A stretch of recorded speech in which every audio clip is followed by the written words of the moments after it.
I love to go camping. I really love to go camping. I love the solitude and the opportunity to have some quiet time alone by myself is just something I really cherish and welcome whenever I get the chance. And so the last time I went camping and I was in a quiet moment of reflection, and I just want you to have an image in your mind right now as I speak of myself sitting on a hill, and I was overlooking a valley, looking out to a sunset. So I got there early to set up, great spot to watch the sunset go down. And so as I was waiting for the sunset to go down, I was in deep thought. I was in real deep thought, thinking about my life and a whole range of different things. And it was at least a couple of hours by the time the sun had fully gone down. And as I was sitting there thinking to myself, lost in my thoughts, and I was thinking to myself, whoa, I love the solitude, and I really do. I love to get away. I love to get off grid, just turn that phone off and just really take some time away from my busy schedule. However, when I was sitting there, I was thinking to myself, I really wouldn't want to be myself or be by myself for a long period of time. And as I was sitting there deep in thought, I was wondering, at what point does solitude tip over into loneliness? I thought, yes, I love solitude. However, I really don't want to be alone. And so I also then pondered an extension on that question around, what is the difference between solitude and loneliness? That's a good question, I thought. And then, of course, the inevitable question is, can loneliness be bad for you? Welcome to Deep Thinking with Dr. Stephen Stolz, where academic rigour meets real life. I'm Dr. Stephen Stolz, educator, philosopher and academic at the University of Adelaide. And this podcast series is my quest to help everyday people access research-based ideas that feed curiosity and foster deep thinking. In today's episode, I explore loneliness, what's driving loneliness, the impact of loneliness on our health and well-being. I present a prototype of a lonely person, and I finish with some practical things you can do to overcome loneliness. Whether you are lonely or you're just generally interested in this topic of loneliness, then today's episode will provide you with both the intellectual framework and practical insights to navigate this important area of life. By the end of our time together, you'll understand loneliness and discover some practical ways to overcome loneliness. So join me as I bridge the gap between evidence-based research and everyday application. This is Deep Thinking with Dr. Stephen Stolz. Now, I know for me, two notable memories of loneliness from my life stick out in my mind. They just immediately come to my mind. Whenever I think of loneliness, these two just come to my mind straight up. And the first one was when I accepted my first job out of university. And this was a teaching gig in far north Queensland. And I remember packing up my life possessions in my red Toyota Corolla and driving to Cairns, leaving my family and friends behind. Now, the significance of the move didn't really hit me until the first month when I was alone. I didn't know anyone. Now, let me just say I felt really alone in that first year. I remember it like it was yesterday. Now, my second notable memory of loneliness was when I lost my job in 2019. That's very hard to forget, to be honest. It definitely contributed to a period of loneliness, particularly when I was home alone during the day when I normally would be working. So everyone would head off for the day, and there are only so many jobs you can apply for before you've exhausted all possibilities. And I just remember that real sense of, oh, I really don't know what to do with myself. Now, my job turned to one of those aspects of looking for work. So that became my job. Yep, that's understandable. However, it was a really, really challenging time for me. A lot of rejection and nothing meaningful to do. So yes, it was a period of loneliness for me. And then compounding the situation further, this was exacerbated when I had to move interstate to take up a new job in an unfamiliar city where I knew no one. You're noticing a bit of a pattern here. This certainly was not an enjoyable time for me. but thankfully it passed over time. Now, I mention my story here because I was fortunate that this sense of loneliness passed for me. However, for many people, it doesn't. And it can actually be really debilitating. Now, in my preparation for this episode, I also thought of Edward Hopper's famous painting called Nighthawks. In fact, I actually have a print of Nighthawks on my wall at home. And I've actually been fortunate enough to see the original at the Art Institute of Chicago. Love this painting. It's one of my favourite paintings. Now, in this painting, no one is talking, no one is looking at anyone else, and the anonymous figures within the painting feel distant and disconnected from each other. For me, the painting elicits an intense sense of loneliness, along with a range of other existential themes. Likewise, when I think of loneliness, I also think of Friedrich Nietzsche. Now, he is one of my intellectual and philosophical heroes. In fact, you'll probably hear me talk about him at various times throughout my podcast. Now, I mention Nietzsche here because he has some really interesting things to say about the importance of solitude and also the dangers, and I want to stress dangers here, the dangers of loneliness. Now, I have in mind a short aphorism from Human All Too Human, and I'm just going to read that to you. In solitude, the solitary man consumes himself. In the crowd consumes him. Now choose. Now, you're probably wondering, what the hell is Nietzsche getting at here? Well, it's important to point out that Nietzsche often used the terms solitude and loneliness interchangeably. And in this aphorism, he differentiates between loneliness as a painful state of isolation that is negative. So just remember that, negative. That negative association is just really important here. And solitude as an opportunity for self-discovery that is positive. Again, positive association, really important here. So do take a mental note of that. In the former case, this being loneliness, Nietzsche views loneliness negatively because it can be dangerous in the sense that being alone in your thoughts for too long is a recipe for disaster, as an individual can be consumed by their negative thoughts, and if left unchecked, has the potential to spiral out of control into nihilism. Just think of nihilism as meaninglessness, and hence the reference to a man consuming himself in the aphorism.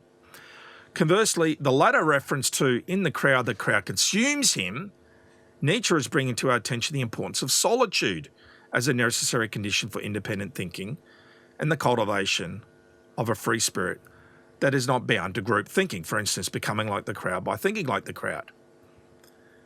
Now, this is why Nietzsche views solitude positively and often encourages others to embrace solitude.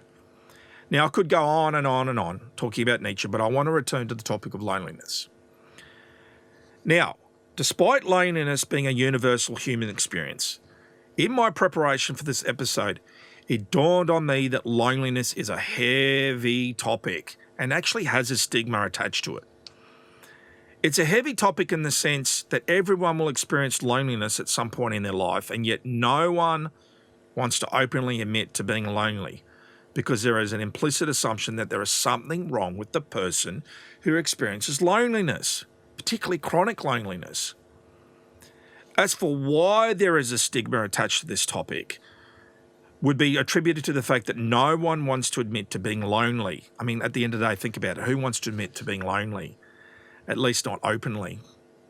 You certainly wouldn't be going around telling too many people that you're lonely who you don't know, or at least you wouldn't be confiding in them, at least I think. Complete strangers, that's for sure. You're giving a voice to the deepest of all fears, that you might be unlovable and some kind of social misfit. So this is where it really hurts.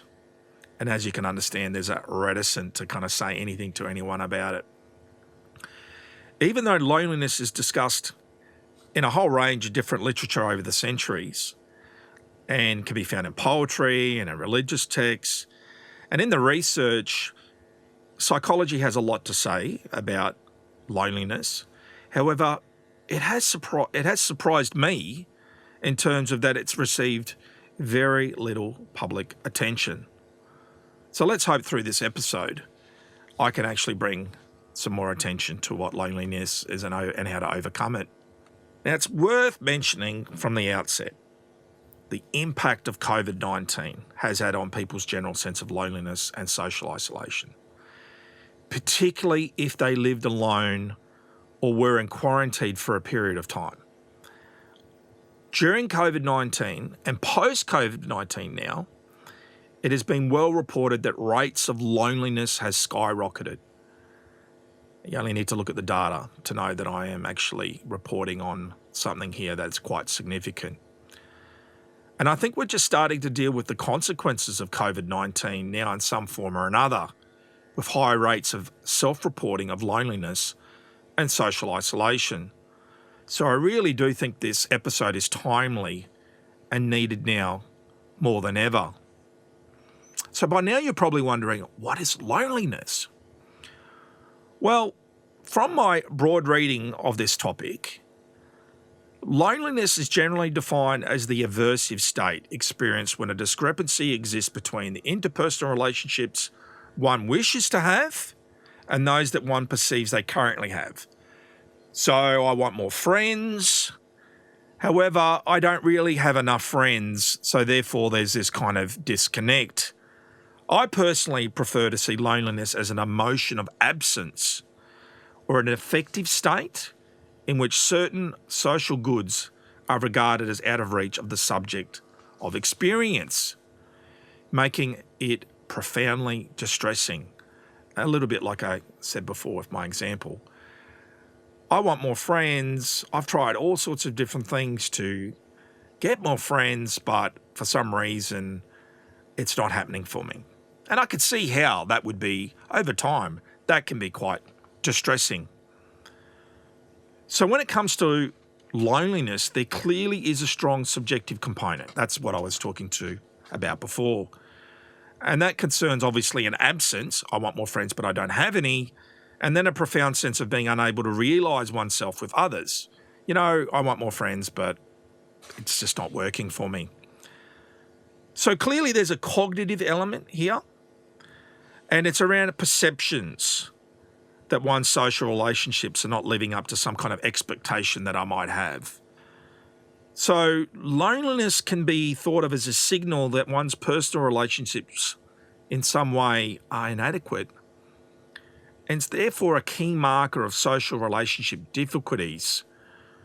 So generally, loneliness is an internal emotional state which is greatly influenced by subjective appraisals of those social relationships, such as satisfaction with the relationships or perceived social relationships. So I have relationships, but they're just kind of superficial and I want them to be more deep and I don't know why. So I get those kind of internal appraisals. Interestingly, research has shown that not all people with small social networks are lonely. That's interesting. And has demonstrated that a person's social number of friends is not a good predictor of their loneliness. Okay, that's interesting. Loneliness has been found to be inversely correlated with life satisfaction. I mentioned a little bit about that kind of cognitive component. That is, lonely people seem to be less satisfied with their lives. And that loneliness is adversely related to mental health is therefore not surprising. We shouldn't be surprised, at least I wasn't.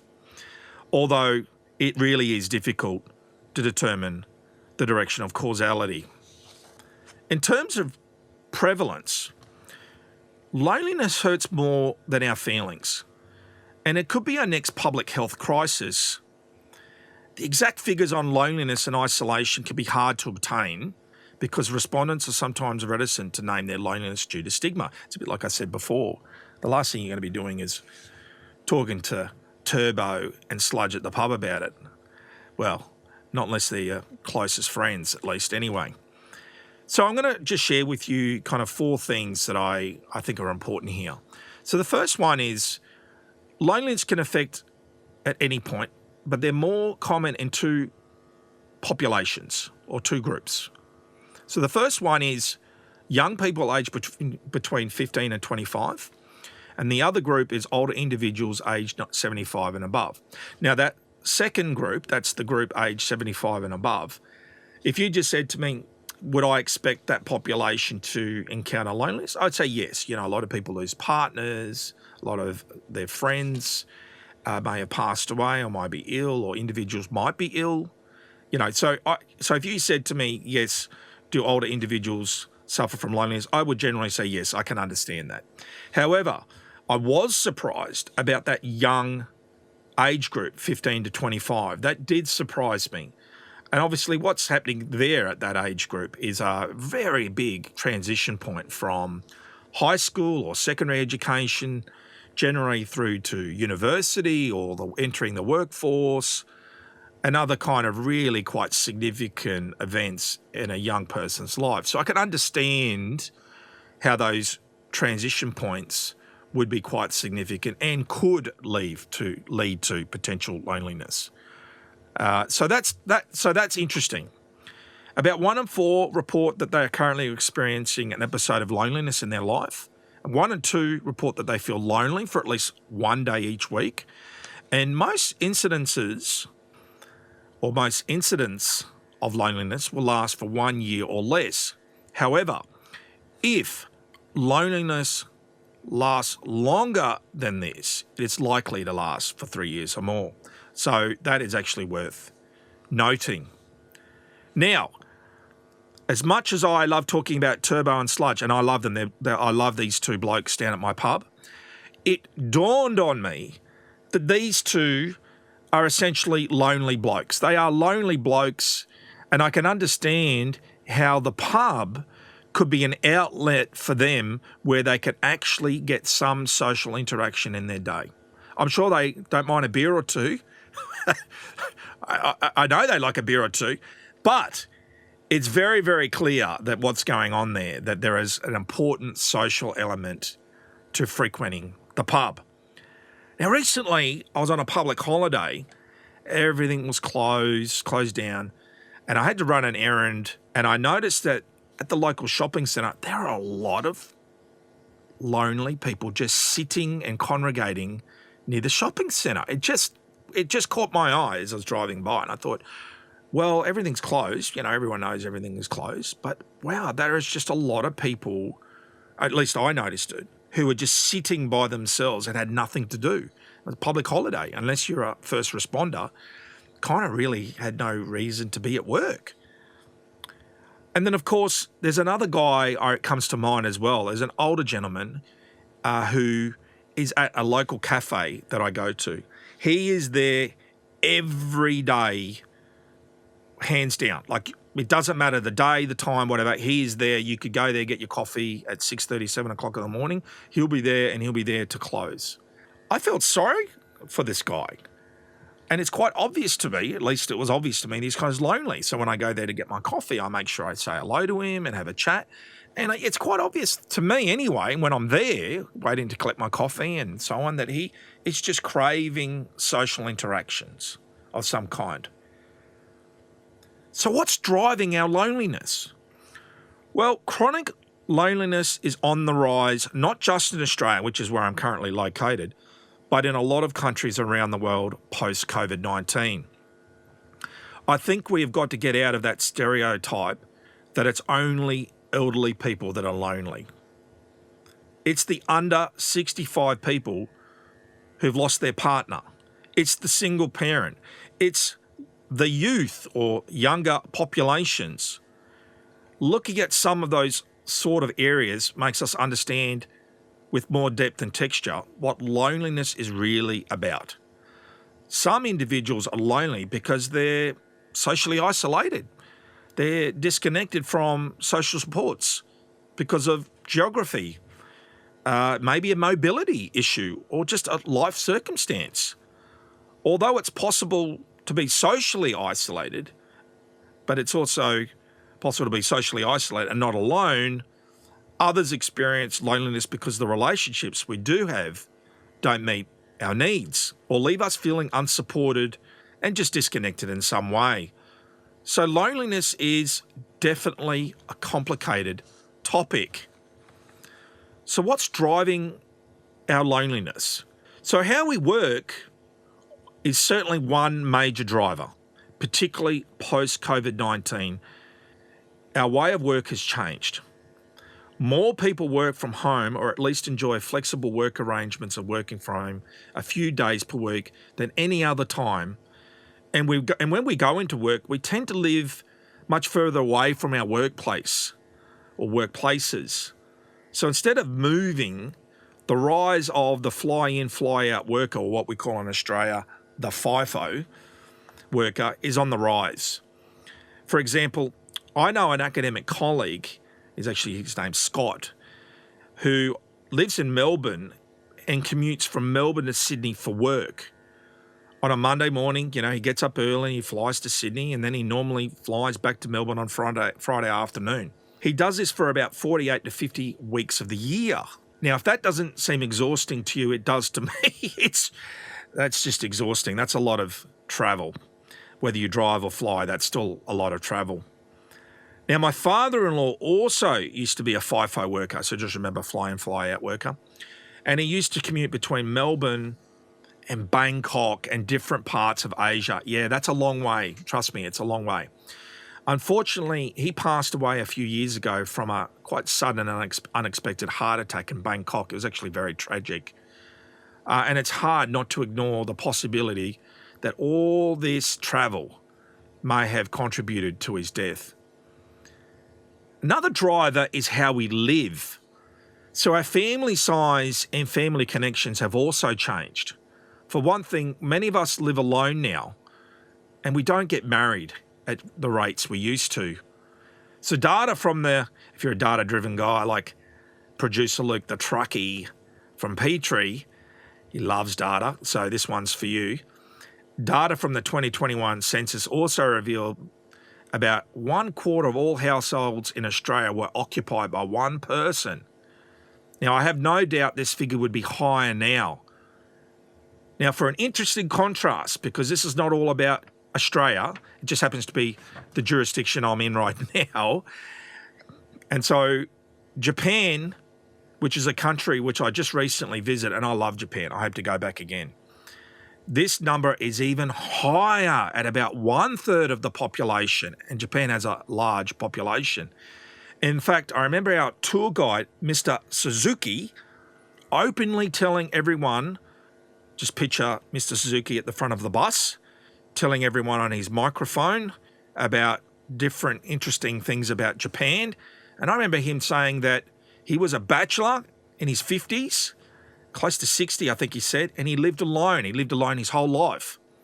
And that the average commute time for workers in Greater Tokyo is about 2 hours in total. So about 1 hour in and 1 hour back, or a grand total of about 2 hours. And then in 2023, the number of marriages fell to its lowest rate in 90 years. Another driver is how we age. We also live in a society with more of us living longer. Now, this brings to an added layer of complexity when it comes to loneliness. Whether an elderly person lives in their home or an aged care facility, this period is often marked by the loss of health, the loss of mobility, the loss of finances, and of course, loss of loved ones and friends. It was at this point that this was brought home to me when I last spoke to my father, talked to him every week, and I just remember him saying to me, he was, telling me about what he was doing that week, and he seemed to be spending a lot of time going from funeral to funeral. Now, let me just say, this was a very sobering conversation for me, and it certainly reminded me of my mortality. Now, on an interesting side note, in Japan, there clearly is an epidemic of elderly people dying alone, particularly as the population continues to age. There are many reports of people dying and not being noticed, that they are missing for months and even years. This is in Japan. Not only did I find this really shocking, and it really saddened me, actually. I found it deeply sad. However, as I understand it, most communities are forming groups to check in on each other, particularly elderly people. So Japan, who are a very community-orientated group of individuals as a population, I'm glad to see that they're being very proactive about this. Unfortunately, there are too many infamous cases about elderly people dying alone and then not being noticed for months, even years. It's a tragedy. Now, what is the impact of loneliness on our health and well-being?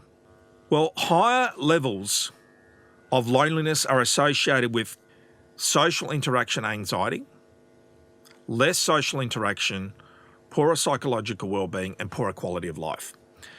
Now, research also has found that loneliness, particularly chronic loneliness, so loneliness, remember, is generally 2 or more years, increases the likelihood of mortality by at least 26%, at least by a quarter. And physical symptoms can range anything from a lack of energy, sleep problems, diet problems, and so on. It's a reasonably long list. So I'm not going to read all of those, or I'm not even going to mention all of them. But there are, I think the other things I want to mention here is that there is also some links between loneliness and poor mental health, and we shouldn't be surprised about that. And some of these are depression, low levels of self-worth, life satisfaction, and subjective well-being. It also, this one kind of surprised me a little bit, that loneliness can also be or attributed to substance abuse or negative feelings. I wasn't surprised about the negative feelings so much, or the negative internal dialogues that we know as negative ruminating, but I was surprised about the substance abuse. I also was surprised about how there's a link between loneliness and suicide. So without a doubt, chronic loneliness has the potential to substantially interfere with psychosocial functioning. So that's mental health, physical health, and therefore it really should be taken serious. Now, if you have been experiencing chronic loneliness, you may have an underlying condition. That's really important I mention that. And so I'd encourage you to seek help and support from medical healthcare professionals like your GP, who will most likely refer you to a clinical psychologist or someone who specialises in this area. I think it also helps to be reminded that loneliness can affect anyone, from well-known examples like Jim Carrey to Jodie Foster to Angelina Jolie, who have confessed to suffering from loneliness and social isolation at times, all the way through to Robin Williams and Anthony Bourdain, who achieved immense success, however, tragically ended their lives. Now, these examples highlight the potential for loneliness and social isolation to occur even at peak of fame. I also mention these latter cases because loneliness may be a vulnerability factor for suicide ideation, parasuicide, so parasuicide is suicide attempts or self-inflicted injuries, and suicide completion. Now, in research conducted with people who have attempted suicide, loneliness has often been described as a prompting factor for the attempt and would appear to be a contributing factor to suicide completion. In fact, there are numerous studies have established associations between loneliness, suicide ideation, and parasuicide. So remember, parasuicide being suicide attempts, self-inflicted injuries. So loneliness is not a joke. So now to a prototype of a lonely person. One thing I found interesting about loneliness is that there appears to be a prototype of a lonely person that may be predisposed to being lonely or chronic loneliness. Now, the prototype of a lonely person is comprised of 3 parts. So there's the affective part, cognitive part, and a behavioural part. And some of these common features of a prototypical lonely person are these. So the affective parts are, past research has consistently revealed that lonely people experience a host of negative emotions, and they generally consist of negative internal dialogues or ruminating that is notably negative. So that internal self-talk, that internal dialogue, hands down, is consistently negative. Cognitive features are, and not surprisingly here, that lonely people have been found to view themselves as in a negative and self-depreciating manner, and they believe that they are inferior, worthless, unattractive, unlovable, and socially incompetent. And lonely people have also been observed to hold greater discrepancies than non-lonely people between their actual selves, so how they believe they are, and their ideal selves, that being how they would ideally wish to be. Sadly, lonely people are also characterized by perceptions that they are powerless to change, kind of like a sense of helplessness, and they can't change their predicament. In contrast to non-lonely people, lonely individuals have been found to attribute their failures of loneliness to personal characteristics such as a fear of rejection, shyness, so these are kind of personal characteristics, low ability, and certain personality traits rather than situational or more changeable personal characteristics such as effort and certain kind of strategies. So it would appear that lonely people are characterized by negative attitudes towards the self and others, as well as detrimental attributional styles. So detrimental attributional styles is the causes you give for your loneliness. For instance, I'm lonely because no one loves me, or I'm fat, or I'm not good looking enough, or these are attributional styles. And remember, in lonely people, they are generally negative in nature. And so this might contribute to that sense of helplessness and futility. As for behavioural features, loneliness is also manifested in behavioural domains. So numerous studies have indicated that the social behaviour of lonely individuals is marked by inhibited sociability and ineffectiveness. So, for example, lonely people are typically shy, introverted, and less willing to take social risks. I also found it interesting that lonely people can also be distinguished from non-lonely people by their reactions to stress and to their feelings of loneliness in particular. So in coping with loneliness, they found that severely lonely people characteristically adopted a sad passivity as a coping strategy. So that is crying, sleeping, sitting, take tranquilizers or drugs, or just watch television, or they could get drunk or get stoned. So that's that sad passivity.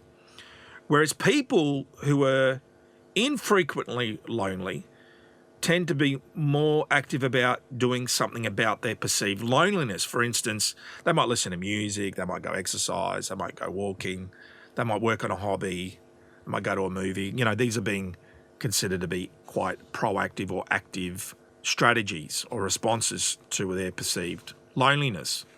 So the behaviour of lonely people is definitely connected or intimately linked to their cognitive style. That's quite obvious. And there's a general sense that there is an inability to do something about their perceived loneliness. So that's that sad passivity. So although the prototype of a lonely person is general in nature, now I just want to be clear, that's just a general characterization that I've put together. From my own experience, it seems to be quite accurate. I would say it's accurate. So let me explain. Now, a perfect example is a colleague from my former workplace. I'll call him Rob. Now, Rob's office was a few doors from mine at work. And I would say every morning, I'd say, "Hi, Rob," or "Good morning, Rob," to him whenever I would see him in the hallway. But he would never look at me, ever. I don't think he ever looked at me once. And never, ever got a response back from him. So, eyes down on the ground, just walking by. It's almost like he didn't hear me. I knew he heard me, trust me. Now, at the time, this seemed really odd. I was like going, what the hell is going on here? Now, initially, I just thought he was being rude. So most people, when I tell that story to, they go, "Oh, yeah, it's just a rude so-and-so." And over time, I came to realise something more was at play. I think it was about 3 years ago, or about 3 years when I was at the workplace there. He actually spoke to me. After 3 years, he actually spoke to me and actually looked at me for the first time. Now, little did I know at the time, and I only discovered this after I actually left the workplace, that he'd been struggling in his personal life with a messy divorce, had significant money issues and was about to lose his house, and his job in the last restructure. So he lost his job in the last restructure like I did. Now, I mention the story of Rob here because it paints a picture of loneliness that is often caused by life events, such as the death of a loved one, moving away from family and friends, isolation at school or work, divorce or separation, and just losing your job. Now, all of these have been reported as leading causes of loneliness. So this is where I want to talk about some of the temporal features of loneliness before I turn to looking at some of the ways of overcoming loneliness. Now, as you probably would have realised by now, the causes of loneliness are quite complex. However, it's important to point out that there is a temporal components or temporal features when it comes to loneliness. So I think it's important to be able to kind of distinguish between these temporal differences.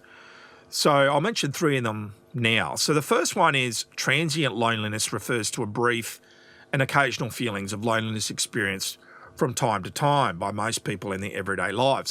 That's quite normal, happens to all of us. So that's just temporal. And that can range anything from one day to a couple of days to maybe a week or so. Dare I say it, even months. In contrast, situational loneliness refers to the loneliness experienced by individuals who previously had satisfying relationships but are now confronted with specific kind of life crises or events that have disrupted these relationships. So situational loneliness about some of those things that I mentioned before. So divorce, losing a job, so on. Generally, they last for about a couple of months, can sometimes last to a year or so. Now, the third kind of category, if you like, is chronic loneliness, which refers to an enduring experience of loneliness and dissatisfaction with social relationships that has been lasting for at least 2 years. So this is 2 or more years. So you can see how there are these temporal aspects at play here. And I think it's important to be aware of those because it makes a difference in terms of, first of all, understanding the chronicity, if you like, how severe your loneliness is. And of course, this has implications for treatment and what you can do about overcoming loneliness. So I think it's important we have a general understanding of these temporal aspects. So the day-to-day loneliness that we might experience from time to time, that's just normal. We have then situational loneliness. Again, that could be just simply my life event where I've had to move in the state or I've had to move for a job. That can lead to a period of loneliness, but generally that over time, if you like, dissipates. However, chronic loneliness, which is the more serious of the three, is something that lasts for 2 or more years. And that's something that is actually should be taken seriously, very, very serious. In fact, chronic loneliness needs to be taken very seriously because the longer one's loneliness persists, the more likely it is that their causal attributions, so the attributions of that's the reasons you give for your loneliness, tend to become even more negative. And then, of course, your social skills atrophy. Okay, and that definitely leads to lack of motivation and all sorts of complicating aspects that we shouldn't neglect. So that's a nice little segue into our next part where I want to talk to you about how to overcome loneliness. So based on my research for this episode, and I did look quite broadly at the literature, and that's the psychological literature here, around recommendations for overcoming loneliness. I also have generated my own list, and I'll get to that list in a minute, but I just want to mention some of these, and I'm going to comment on each as I go along. So the first one here I have listed is understand and acknowledge your loneliness. So that's an acceptance thing. It's a bit like that temporal aspect. If it's just day to day and it passes, then that's nothing really to be concerned about. I would say that's actually quite normal. Situational ones, where you lose your job or you have to move or you divorce or someone dies, generally that passes after a year or so. However, you need to keep a close eye on it because it can easily transition to chronic loneliness. Okay, and sometimes chronic loneliness has underlying psychosocial pathologies that need to be investigated and needs professional help. So, yes, you have to understand and acknowledge your loneliness. And of course, like anything, that's the starting point. That's the challenge. Without it, hands down, that is a very challenging thing to do. The second one on my list is don't be afraid of small talk. You go down to your coffee, if you drink coffee like I do, and have a chat to your barista while you wait, or talk to people as you're waiting for your coffee to collect your coffee, or even while you're having a coffee. I'm always talking to my barista, just having general chit chat about the weather, footy, anything really. So don't be afraid of small talk.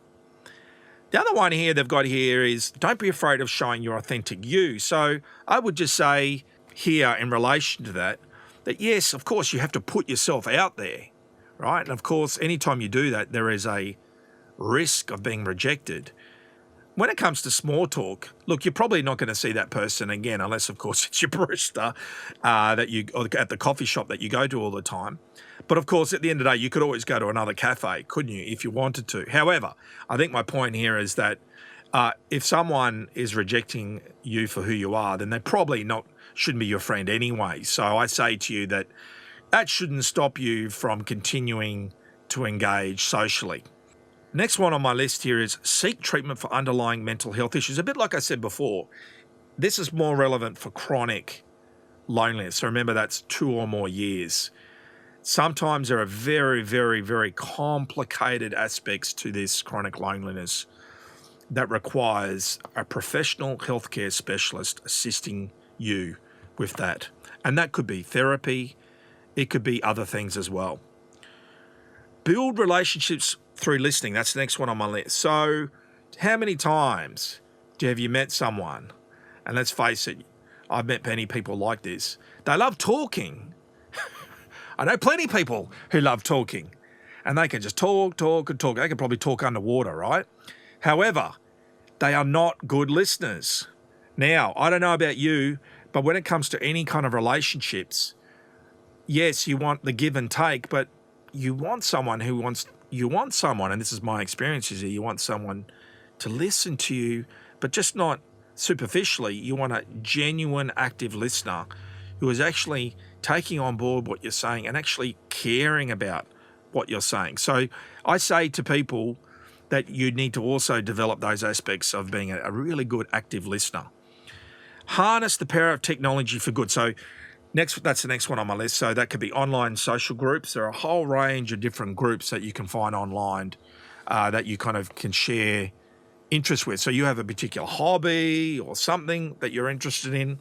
The reality is that you will be able to find an online group somewhere who shares your interest in whatever that is. So that could be stamp collecting. It could be coins. It could be chess. It could be absolutely anything. You will find a group somewhere online. And through shared interests, sometimes that can form really amazing type of relationships. Join a special interest group. Yes, that's similar to that online group. And that's a little bit what I was saying to you before. A special interest group generally is around something that you're interested in. Looking out for people in your community. That one here is more about your neighbours. So you might have an elderly neighbour and you just might make a point of saying hello to them in the morning when you see them.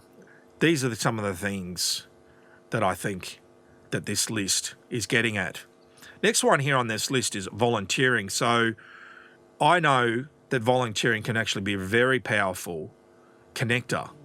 And I think of my father who volunteers for Rotary. He's always down at the shopping centre collecting money. He's forever meeting people. And so he not only gets a purpose, and I should point out my father's retired and he's an elderly gentleman now, but he really loves that. He absolutely loves it. Down at the shopping centre, collecting money, talking to people, gives him a sense of purpose. Absolutely loves it. Now, he volunteers. He loves volunteering. So that's why I say to you, volunteering can be a real winner. Next one on this list, and we shouldn't be surprised, animals. Now, I'm a dog person. Sorry to producer Luke, the truckie from Petrie, who loves cats. But I love dogs. Now, I would love a dog. We just don't have a big enough yard and can't really afford one at the moment. However, we have a dog park down the road from me. And I'm always going down there, watching the dogs, looking at the dogs. Sometimes I actually go into the dog park and I sit on a bench and I watch them and I pat the dogs, talk to the owners.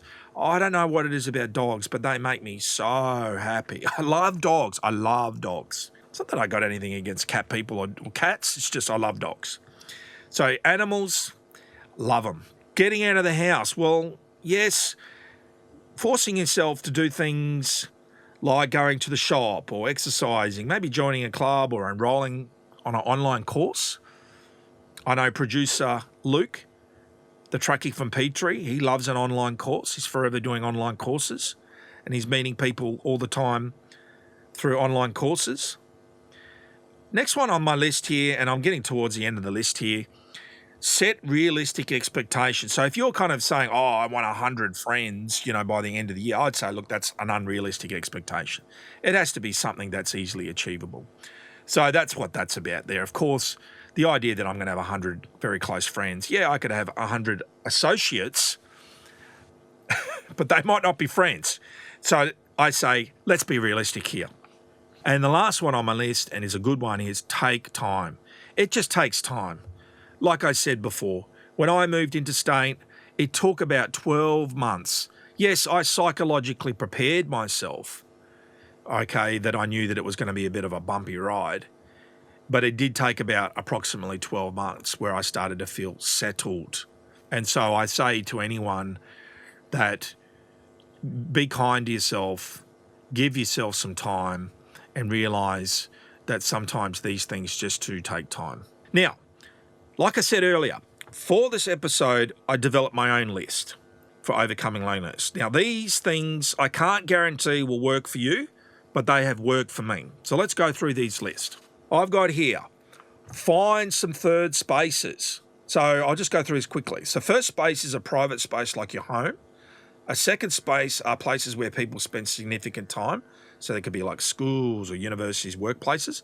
And then the third space is a public or commercial space that provides informal opportunities for people to mix socially on neutral ground. So that could be anything like community gardens. It could be a public library. It could be a public swimming pool. It could be a cafe. It could be a men's shed. Dog park, I've already mentioned the dog park. Now, a men's shed, I'll use a men's group or a men's shed because I know when I moved to where I moved to here in Adelaide, I knew that I had to do something a little bit different from what I normally wouldn't do. So that's actually, I'm integrating the first one with the second one here, the second dot point being do something you normally wouldn't do for a social connection. So for me, I actually went to a men's group or a men's shed with a associate of mine. Now, I didn't particularly want to go to this men's group because I knew that a lot of the elderly, there were a lot of gentlemen there who were elderly, retired. So there was a lot of talk of surgeries and ailments or health-related conditions, and there was a lot of conspiracy talk. Now, I kind of knew this may be the case. So I prepared myself, and everything I thought would be the case was the case. It was reinforced. Now, that hasn't put me off. I still enjoyed going to the men's group. I found it very, very supportive. And dare I say it, I found all the talk around conspiracy theories interesting, fascinating. Now, I can't say I necessarily agree with a lot of the sentiments of the elderly gentlemen there. However, it was a genuine, real experience. These gentlemen were very serious about supporting each other. And so I have no doubts that I'll be back again. Will I go every week? I actually don't think it's every week. Actually, I think it's once a month. Will I go every month? Probably not, but I will go every couple of months. They have some very interesting themes. They run it around a particular book or certain themes. So it's very interesting. I found it very interesting. So I will be back again. Now, what are some of the other things you can do? Well, it's not that I'm one of these kind of pub people, but I do like to hang out with Turbo and Sludge at the pub. First of all, they are funny. Like, they are funny blokes. They are funny blokes. They will talk to you all night. They'll be your best mate for that night. So it's not that I'm buying them drinks in order for them to be my friends or whatever, but I do like to be part of their conversations and listen to what they have to say, and it's hilarious. I really have a great time hanging out with Turbo and Sludge at the pub. I really, really, really do. Next one on my list is hobbies. Now, I've recently taken up gardening. I've just taken up gardening for the first time. Now, I have a lot to learn when it comes to gardening. However, I love Monty Don.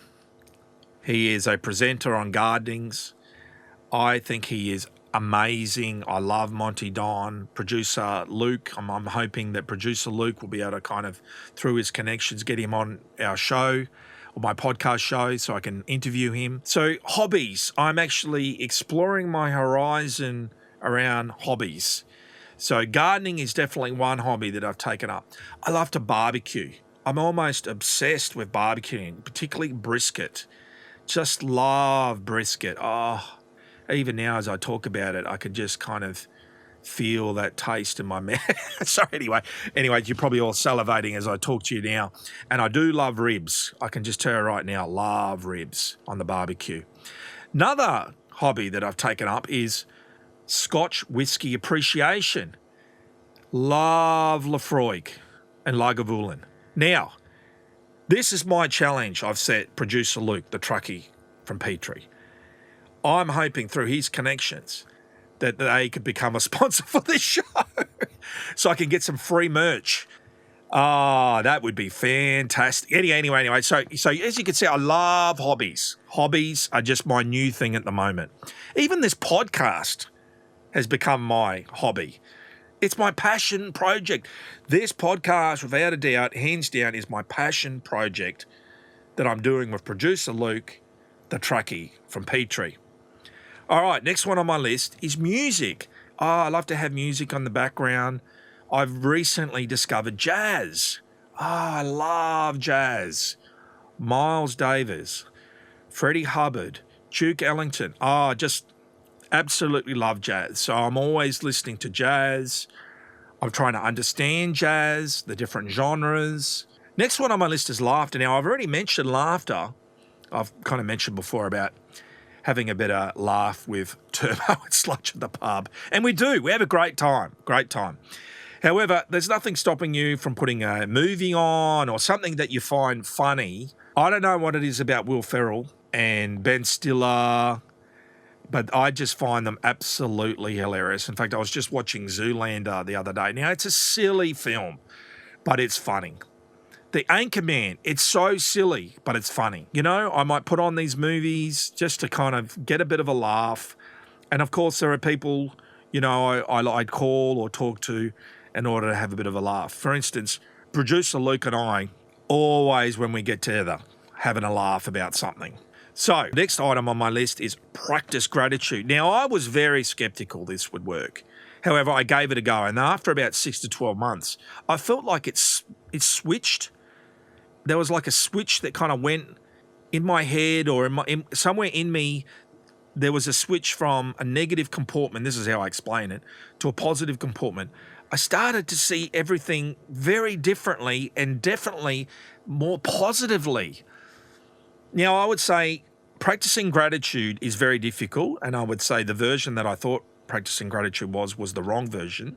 And as I've come to realise that there are certain ways to practice it, so I think I might do an episode on this around practicing gratitude because I don't think it's practiced properly. And then I realised, about 6 months in, I just kept at it. I found it hard. At first. But then after about 6 months, it became easier. And then I became more specific about it around little things. For instance, I'll just give you a simple example. For instance, I love V60 coffee.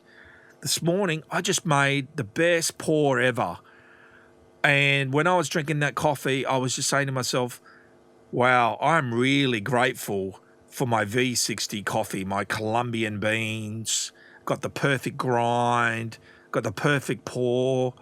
And I just really appreciated coffee in that moment. So there is a meditative mindfulness component to it. However, practicing gratitude can be something as simple as enjoying your coffee and just giving thanks for your coffee, all the way through to the quite complicated and sophisticated ways of doing that. All right, the next one on my list. I'm on the home stretch here, everyone. Do an audit of your social media usage and consider a technology detox if you think it is problematic.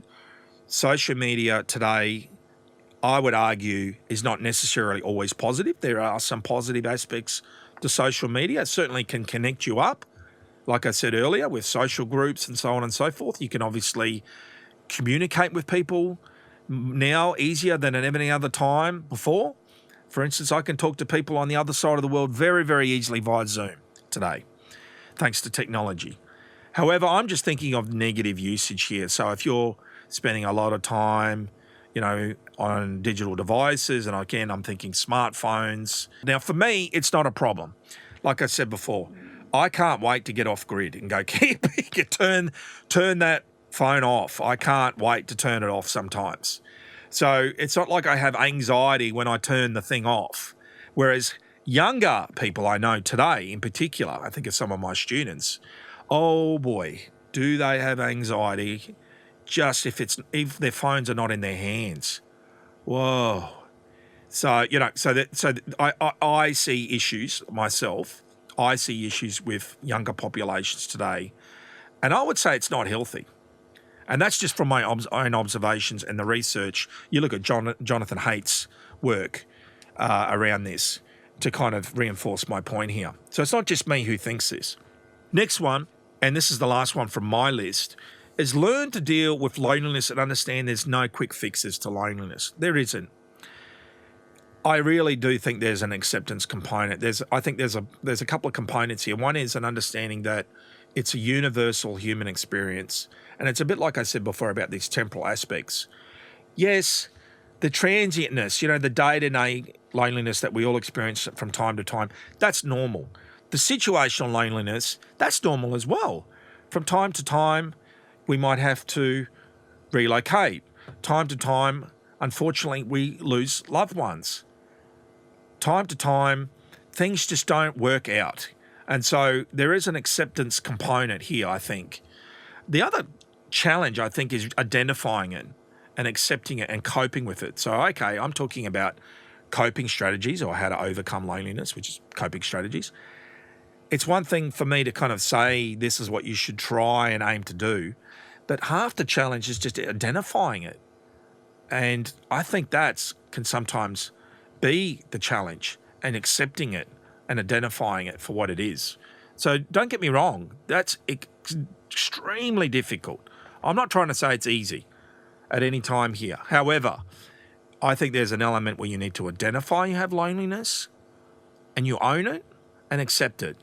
And I think there are important things before you then start transitioning to things like coping strategies, which is essentially what I've been talking about. All right, so what I say to you, a kind of serious point I want to make before we start moving to the end here of this episode. Now, if you're feeling loneliness and your loneliness doesn't go away, then I say to you, you need to seek help. Now, this is not a joke. Please take what I'm saying seriously. Now, if loneliness doesn't pass on its own, then it might be a sign that something else is happening. Sometimes loneliness can be linked with memories from the past that haven't been resolved, sometimes traumatic memories. Loneliness can also stem from loss and grief when you lose somebody or something you care about. So sometimes that's not necessarily a person. That could be a loss of a job or where you live or other things. You might have gone through a relationship breakdown and you just need to process your thoughts and feelings about it. And then, of course, if you have chronic loneliness, so remember that's 2 or more years, now there could be an underlying mental health issue that is linked with loneliness, such as depression. Now, if you can't shake the feeling of loneliness, then there is always somebody you can talk to. Now, in Australia, there's a whole range of different phone numbers that you can find. Generally, they're toll-free. There are even callback services sometimes too. And they're very easy to find. So whatever jurisdiction you're in, I have no doubts that you can find those numbers. So you can at least call someone. So let's recap here and let's finish here for this episode. So humans are inherently social beings who possess a fundamental need to belong. However, when they fail to satisfy this need, disturbances such as loneliness arise, which can be severe or have severe consequences on our health and well-being. So I want to leave you with a few points. Social isolation is seen as a state of having minimal contact with others. Now that differs from loneliness. And remember, loneliness is a subjective state of negative feelings about having a lower level of social contact than desired. For instance, I want more friends, but I don't have those friends. And so therefore there's this kind of disconnect, this subjective experience, which is overwhelmingly negative. Two concepts, that being loneliness and social isolation, do not necessarily coexist. For example, now a person may be socially isolated but not lonely, or they could be socially connected but feel lonely. So it's important to point out that research suggests that the number of friends a person has is a poor indicator of loneliness. In fact, you could have one friend and you could feel really connected and have no sense of loneliness in your life at all. So I think that is something worth remembering. And so when it comes to loneliness, there are a number of practical things you can do. But if loneliness doesn't pass, then it may be a sign that something else is going on. So if you have been experiencing long-term loneliness, so that is chronic loneliness for 2 or more years, then I would encourage you to seek help with a healthcare professional. So start with your GP, and they will inevitably probably refer you to a clinical psychologist or someone who specializes in this area. So in the meantime, I would say to you, just remember, you can always find someone to speak to. And at the end of the day, I would say to you one thing, and that is remember that loneliness is a universal experience that we all experience from time to time. However, if it then transitions to chronic loneliness, so remember that's 2 or more years, then I would encourage you to seek help. Thanks for listening. Until next time, stay curious and think deeply. Bye for now.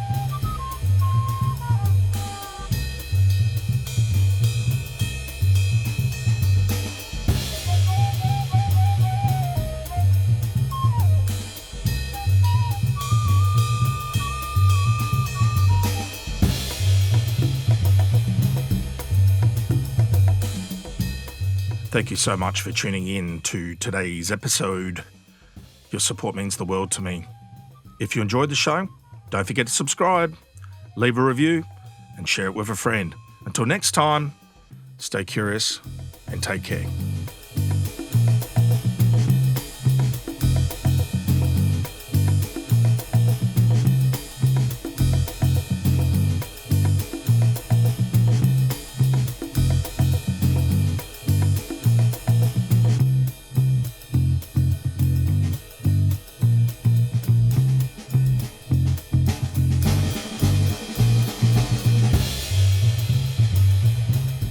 A huge thank you to my amazing producer, Luke Watson, aka Producer Luke.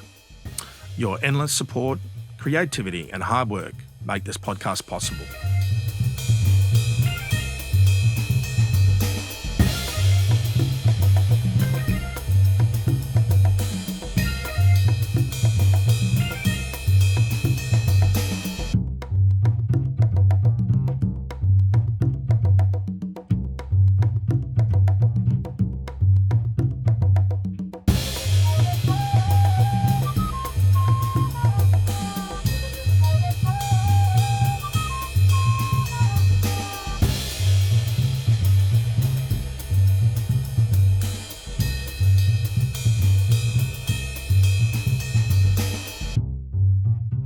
This has been a Jazz Flute Media production.